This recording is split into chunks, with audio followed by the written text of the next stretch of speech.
ازيكم حبايبي، عاملين ايه رأيكم في القرص الجميلة دي؟ ان شاء الله نعملها النهاردة مع بعضينا. احلى قرص طرية بالسمسم وبالسكر والقرفة. بصوا ما شاء الله، تعالوا نشوف الطريقة ونشوف المقادير بتاعتها. ولو عايزة تحشيها بأي حاجة تاني ممكن جبنة، نوتيلا، اي حاجة. بصوا ما شاء الله هشة وجميلة ازاي. هنا انا حشيتها كمان جبنة، كان عندي جبنة قريش وحشيت شوية منها. بصي ما شاء الله طرية وهشة ازاي. تعالوا نشوف المقادير. هنا معايا كوبايتين من اللبن. عايزة تعمليها بمية بس اعمليها، عايزة تعمليها بمية ولبن براحتك، عايزة تعمليها بالمية بس براحتك، بلبن بس براحتك، بالاتنين مع بعض ما فيش مشاكل. انا عملت هنا باللبن والمية. حطيت كوبايتين من اللبن ومعاهم كوباية سمنة على زيت ونص كوباية سكر، وهقلبهم مع بعض لحد ما ادوب السكر مع بعض. هنا خلاص كده دوبت السكر. هنزل بقى بكيس خميرة فورية. حطيت الباكو كله وهقلبهم مع بعض، وهحط لهم معلقة خل. حطيت المقادير السايلة كلها مع بعضيها. هغطيهم بقى واركنهم على جنب. تعالوا بقى نشوف بقية المقادير. هنا معايا 2 كيلو من الدقيق، دخلتهم حلو وحطيت معلقة صغيرة من الملح وهقلبهم على بعضيهم.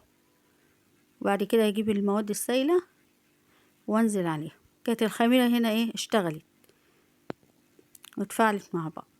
هقلبهم بقى الدقيق مع المواد السايلة كلها بالمعلقة كده، وبعد كده هنزل ايه، هشيل المعلقة وانزل بايدي بقى. تعالوا بقى نشوف كده.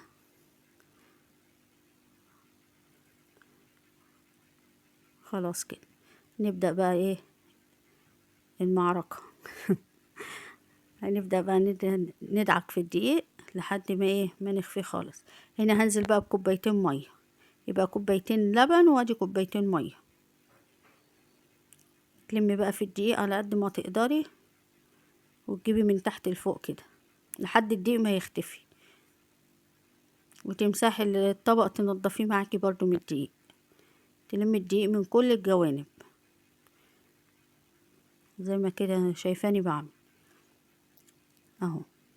جيبي من تحت لفوق، ما تحطيش كمية المية او اللبن مرة واحدة، عشان ايه كل دقيق على حسب.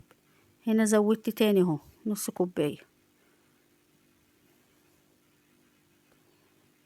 هبدأ برضو اعجن، كل ما الاقيه محتاج هديله، مش محتاج خلاص، عشان بس العجينة ما تطرش منك. واهم حاجة تعجني حلو، اي معجنات لازم العجن فيها على قد بقى ما تقدري، وربنا يديك الصحة. دعكي بقى كده وادهني واديها بقى.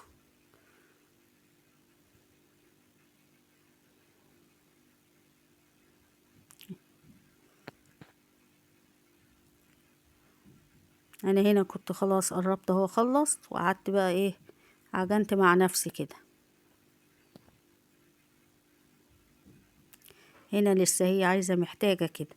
انا هنا بقى كان فايض كوب لبن هحطها، يبقى احنا حطينا 3 كوبايات من اللبن وكوبايتين ونص من المية على 2 كيلو، وهنشوف لو احتاج تاني هنحط. هي العجينة دي بتبقى طرية، يعني بتبقى مش طرية قوي يعني، ولا جافة ولا طرية، تبقى مظبوطة.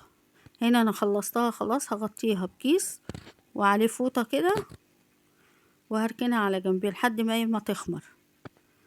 انا سبتها هنا بتاع ساعة ونص اهي ما شاء الله. بصوا كانت خمرت وريحتها ما شاء الله، كانت عاملة الشقة خالص اهي. بص عاملة ازاي. هبطها بقى كده وهنبدأ بقى ايه نشتغل. هنا هقطعها قطع صغيرة، كور كده صغيرة، الحجم بقى اللي انت عايزاه. يعني على حسب ايه راحتك انت.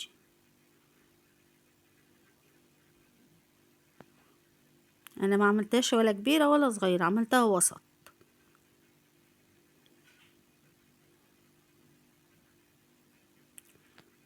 طبعا الشتا بيحب المخبوزات وريحة الخبيز في البيت بتبقى جميلة، والدفا وبيبقى طعمها جميل واوفر وانضف من بره.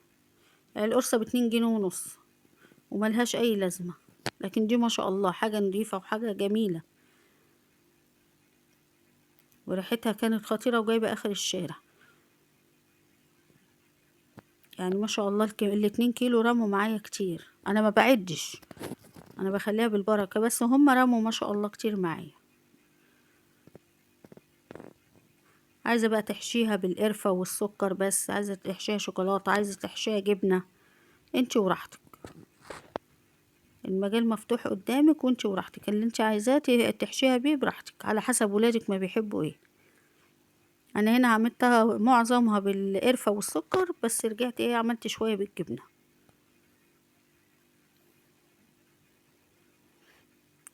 يا ريت يا حبايبي لو وصلتوا معايا لحد هنا ما تنسونيش في الشير واللايك، واللي ما اشتركش في القناة واول مرة يتفرج علينا يشترك، وربنا ما يحرمني منكم ابدا.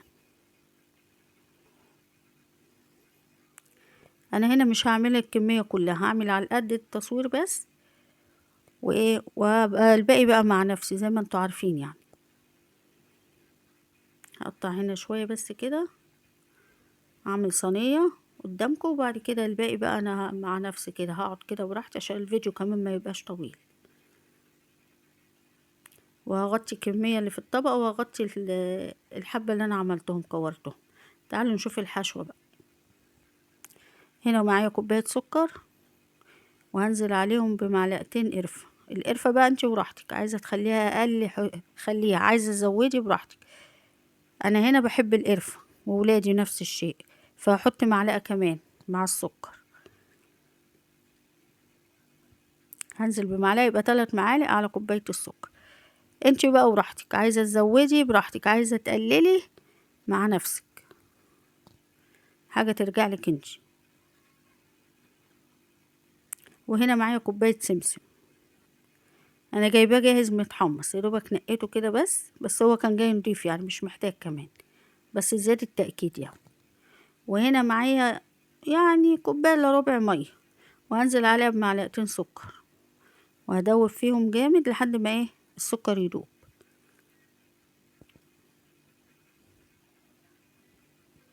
هنا خلاص خلصت، هرجع بقى للسكر والقرفة. هنزل عليهم بايه بمعلقتين 3 كده من المية، عشان وهي في الحشو في القرصة ما تبقاش ناشفة، تبقى طرية، تحس ان هي زي العجمية كده، ما يبقاش السكر ايه ناشف او بيخروش كده وانت بتاكلي، لا بيبقى جميل وطري وزي العجمية كده. هنبدأ بقى احشي معاكم كده كام واحدة واوريها لكم. بسم الله الرحمن الرحيم.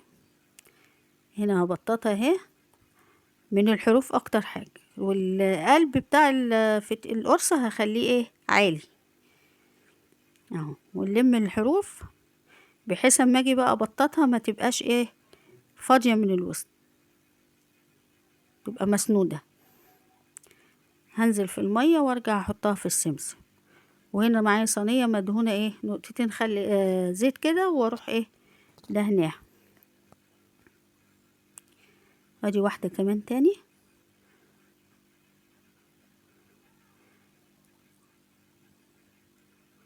هلم برضو من الحروف اهو، واقفلها حلو، اهم حاجة تقفليها حلو.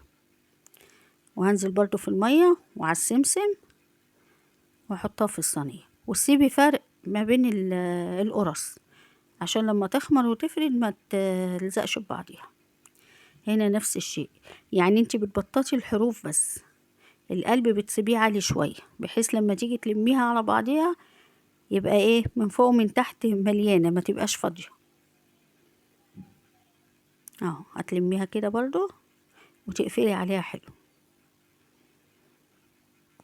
وتنزلي في قلب المية وعلى السمسم اهي.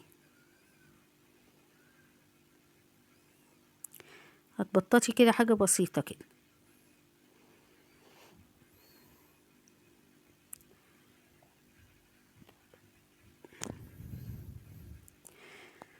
حبيبي يا رسول الله، اللهم صل على النبي عليه الصلاة والسلام.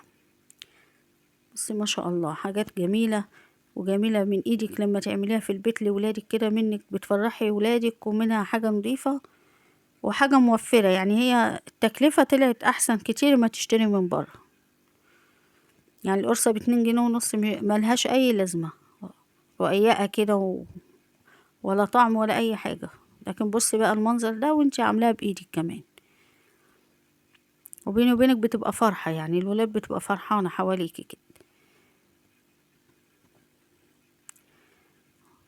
اهي هتنزلي في المية كده، نزليها في المية وتروحي نازلة عليها بالسمس، ترجعي تحطيها في الصينية.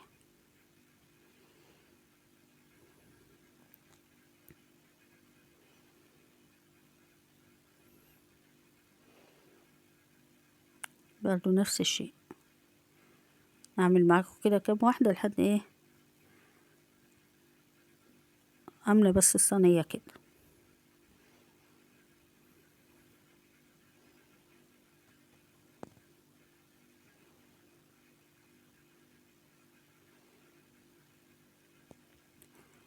هنا خلصنا اهو.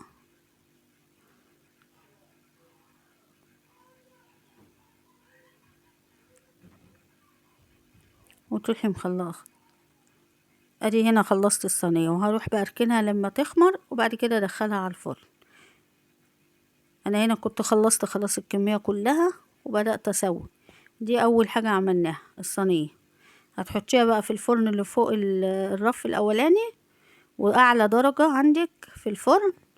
وانا خبزتهم في فرن البيت، انا ما عنديش فرن خبيز زي ما انتوا عارفين، فرن البيت. وما شاء الله بصي منظرها وطالعة كلها ازاي. ادي الصواني كلها، وعندي كمان سيجان بتاعة الفرن عملت فيها اهي. بصي ما شاء الله، بصوا المنظر، بصوا حاجة جميلة كده وبسيطة، وحاجات من وسط البيت، يعني ما كلفت كتير. اهي بصوا الجمال والحلاوة ما شاء الله. يا رب يكون عجبكم الفيديو، اذا عجبكم ما تنسونوش بقى في الشير واللايك والاشتراك في القناة، وقولوا لي ايه رأيكم فيها. بصوا ما شاء الله